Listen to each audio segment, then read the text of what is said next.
Hi, I'm Tanya from Time and Space Solutions, and today I want to talk to you about structure versus going with the flow. And I find this very challenging for people who are creative, as I mentioned in my last video. And so I want to talk first about structure and the benefits of structure. First of all, it allows you to be super focused, and more than that, very intentional with your time, which allows you to be focused because you know what you're doing and why you're doing it and what it is you're trying to create. But more importantly, why are you trying to do all of this? And what does it mean to you? Which then gives you this inspiration and drive to move in the direction you want to go in.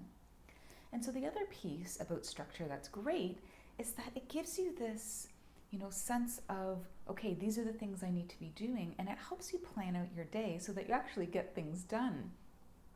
And then the other piece is when you're doing that, well, you know what to expect of yourself and you know what to expect of others if you're working with other people. As I mentioned before, focus. You know what you have to do. You're not distracted like, oh, should I be doing this? Or maybe I'll be doing that. And oh, I'm not sure. And you know what you need to do and you do it. And that's the great part. The only thing is, though, on the flip side, if you're too rigid, well, it can cause stress. It can prevent you from seeing opportunities that come to you. And if you're planning every single minute of your day, you're not allowing life to happen. And you're not giving yourself that kind of buffer to adapt and change if things come up. So the other aspect of being too structured is that if you're doing the same thing every day, you're not allowing yourself to grow. You're not challenging yourself to do things differently. So it's being a little bit flexible there so that you can be like, okay, what can I do differently so I'm not just a robot doing the same thing every day? So the flip side, going with the flow and being on that extreme of going with the flow, well, as I mentioned, nothing gets done. You're just kind of floating around through your days, not really accomplishing anything and not really knowing what you need to do.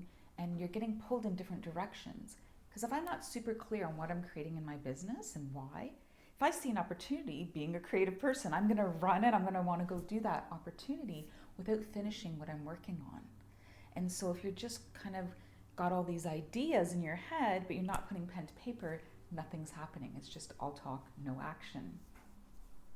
So how do we do this balance of, having structure and then going with the flow? Well, it's important to know what you're creating and why, when you want to be doing this, having that time frame, how you want to do it, what actions you need to take, and where do you need to let go and just allow things to come?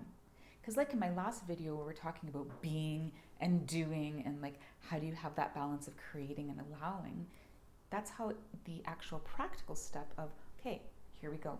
You're going to structure your day. Part of your day, you're going to have your morning and evening routine, which I highly recommend.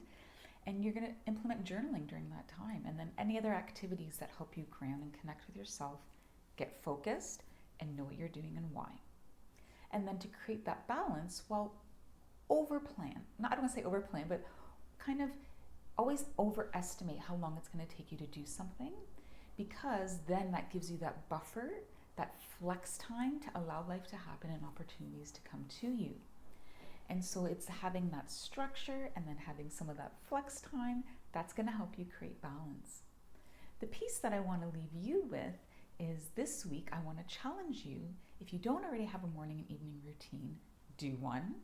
If you do, I want you to be really intentional and do journaling in the morning and in the evening around what is it that's structured, what are you focusing on, and that way you're ready to go in the morning.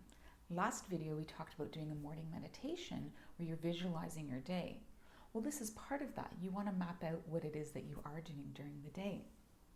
So remember, it's about balancing. It's about being in the flow of life, being in harmony with life, and creating that structure and knowing, okay, checking in with yourself, knowing what's going on the inside, reflecting, noticing what's going on in your outside world, and then seeing where you need to adapt and change. So if you like this video, press like, subscribe, and feel free to write comments about how your challenge went this week with doing a morning and evening routine and being super intentional with your time. Thank you.